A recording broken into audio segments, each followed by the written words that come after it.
आज का हमारा प्रेजेंटेशन टॉपिक है सेल डिस्कवरी। लेकिन टॉपिक शुरू करने से पहले आप सब लोगों से एक रिक्वेस्ट है कि अगर आप लोगों ने हमारे चैनल को सब्सक्राइब नहीं किया है तो हमारे चैनल को सब्सक्राइब कर लें और फेसबुक पेज को भी लाइक कर लें। चलो स्टार्ट करते हैं आज का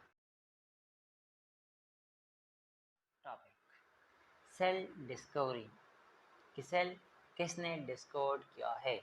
सबसे पहले एक साइंटिस्ट था जिसका नाम एंटन वान लीeuwenhoek, जिसका ताल्लुक नीदरलैंड से था। वो 1600 सेंचुरी में उसने सेल को स्टडी किया है। सेल की स्टडी में उसने एक किरदार अदा किया है। वो एक शॉपकीपर था लेकिन वो माइक्रोस्कोप में बहुत इंटरेस्ट रखता था। उसने क्या किया कि उसने एक ट्यूब और लेंस से एक सैंपल माइक्रोस्कोप बनाया। एक सैंपल माइक्रोस्कोप उसने ट्यूब और लेंस से बना लिया। फिर उसने पॉन्ड में एनिमल को देख लिया उस माइक्रोस्कोप से जो उसने खुद बनाया था। उस माइक्रोस्कोप से उसने एनिमल को देख लिया और उस एनिमल को उसने नाम दिया कि एनिम्यूक्लस है।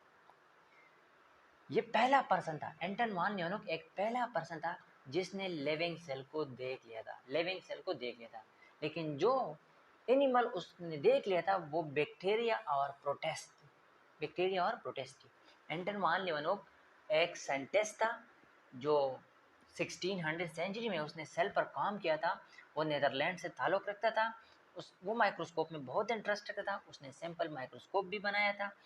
उसने पॉन्ड में एनिमल को देख लिया था। उसने कहा कि ये एनिमल को उसने नाम दिया था कि ये एनिम्यूक्लस है। और उसने लिविंग सेल को देख लिया था और उसने प्रोटेस्टा और बैक्टीरिया को देख। एक और साइंटिस्ट था जिसका नाम रॉबर्ट हुक था। उसने प्लांट की कार्क टिश्यू को स्टडी कर रहा था माइक्रोस्कोप की मदद से। लेकिन उसने रॉबर्ट हुक का जो माइक्रोस्कोप था वो थोड़ा एंटन वान लीeuwenhoek माइक्रोस्कोप से थोड़ा एडवांस माइक्रोस्कोप था। उसने देख लिया कि पोर लाइक स्ट्रक्चर। जिस तरह हनी की कॉम नहीं होता उसी तरह उसने कॉम देख लिया, पोर देख लिया, लेकिन वो अंदर से खाली था। उसने इस कॉम को नाम दिया कि सेल। और रॉबर्ट हुक ने जो सेल देख लिए थे वो non living cell, dead body के ऑर्गेनिज्म के सेल को उसने देख लिया था।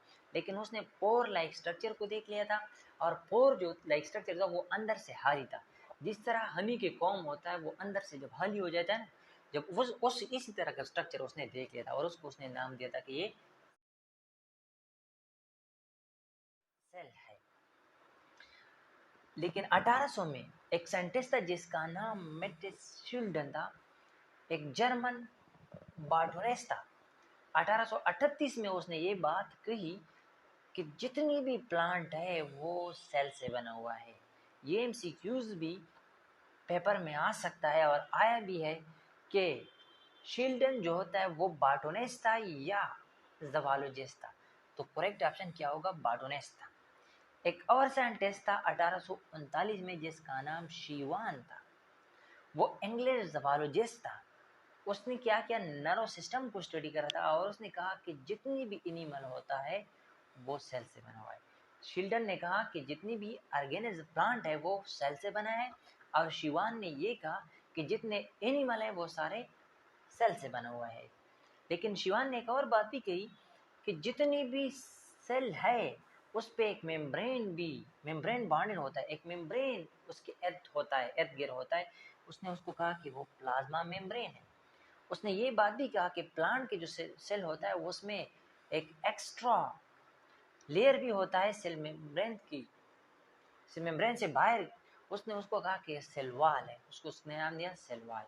शिवान ने ये भी कहा था कि प्लांट में सेल वॉल होता है और एनिमल में सेल वॉल नहीं होता।